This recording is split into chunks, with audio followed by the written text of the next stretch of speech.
This is a tutorial for Stop Motion Studio. This is an app that allows you to make stop motion videos. So here I am in Stop Motion Studio, and I'm going to select New Movie.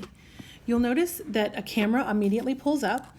I have set my area for my movie with a non-reflective background, so I just put a piece of paper down. Reflective backgrounds tend to be a little bit hard for the camera to pick up, so I would suggest a plain background. I would also suggest doing something to keep your iPad from moving.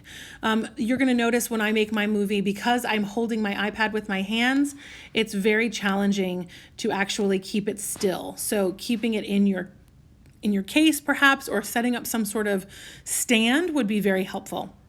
This little question mark will tell you about the different settings that you have in this app. I am going to look at a couple with you. The first is the settings app right here. This is about frames per second and how fast your movie is going to go. I am going to suggest you stick to 5 frames per second. As you get better with this app, you can go a little faster than that, but I actually prefer a slower frames per second for now. The other thing to look at is the camera settings. So I'm going to do auto focusing, but you can do manual focusing and exposure. It's up to you. I think it's a little more challenging to do manual, so I'm going to do auto. Okay. A couple other things in here. There isn't the ability to do voiceover in here. We're going to save that and do voiceover in iMovie instead. There are ways to add images and audio. So if you have an image in your camera roll that you want to bring in, you can do that. We cannot, with our free app here, add audio, so that's not a capability here, but possibly in iMovie. And then over in the right, we have the capture and the timer setting. We'll talk more about that in a minute. And then on the left, we have onion skin, which is a very helpful tool that we'll talk about as well. So again, I have set up my area first. I am going to, I guess I'll just animate my little Harry Potter Lego. This is with his long hair phase, okay? I'm going to animate him. Notice that I have, like I said, a plain background, but I wanted to share a quick tip with you. If you have headphones like this, not AirPods, but earbuds like this that plug in and have a volume control, this is a great tool to use, because if you plug it into your iPad while you're doing your stop motion video, you can use these volume controls. I think it's the minus, but the plus might work as well. And when you click it, it will click the camera. The reason that's helpful is that in order to click the camera, you have to press the red button. Well, to do that, I am tapping my iPad, so I might be moving my iPad accidentally when I tap the button. So I can't use that tool while making this tutorial, but that might be a tool to use to help keep your video nice and neat. Okay, so here's what we're gonna do.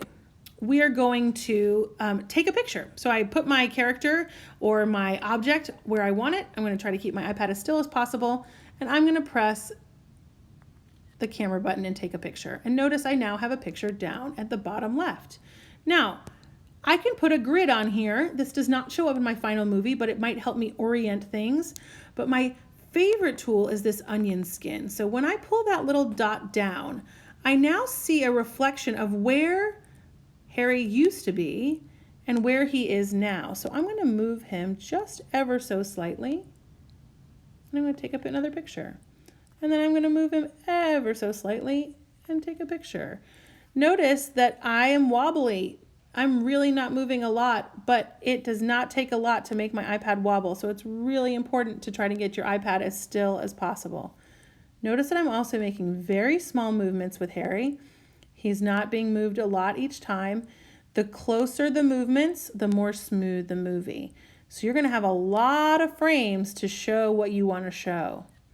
I'm going to do, and notice I'm actually getting a little blurry. There we go. I'm going to just do a few more because I want to show you some of the other features. So we'll just take a few more. Okay, that's enough for me right now. I'll turn that onion skin off so it's not so confusing. So here are all of my frames of Harry. So if I want to watch it, I'm going to press the play button on the right-hand side. And here he goes, just kind of moving around, okay? But let's say that I think that Harry needs to stay in this position a little longer, okay, depending on what you need to show. I'm going to use some editing features just by tapping on that square, and I'm going to choose pause. And I can have that frame or that picture pause for as long as I need it. Let's say for 7 seconds. So now you'll see the 7. That means it's going to pause for 7 seconds. And when I press play, it's going to stay in that position and then move on. So that's really helpful if you realize that things are going a little too fast for you in your video, or you need a certain segment to stay on the screen longer. That's a great tool. You can slow things down or pause or freeze things in iMovie, but you can also do it here. You're going to have a lot more than 14 frames. Right now I only have 14, but there may come a time where you kind of get lost in your frames and you're not sure where you are. If you double tap, it will show you your whole movie, so you can really scroll through. And then double tap again, and you get back to your square. There's one other tool I want to show you here, and it's what happens if you mess up and you realize that you need a frame to go in between 2 frames. So you realize, oh gosh, this was too big of a jump. So what you can do is tap on the picture and say insert camera. And when you do that, the camera is now in between those 2 frames. So I can then turn my little onion skin on, and there's where he was before. And I actually want to just move him a little tiny bit more and take that picture. And now that picture has been inserted in between those frames. So I can then at the end do the same thing and insert the camera, but I also can click and drag. I can click and drag my frames as well. So if something gets out of place, I can click and drag them. So let's say I'm done with my movie and I need to send it to my camera roll, because otherwise I won't be able to use it in iMovie. So I'm going to go back out to the main menu. I'm going to select my movie, then choose the send out button and say export movie. And here you're going to just say save video, and it's going to save directly to my camera roll.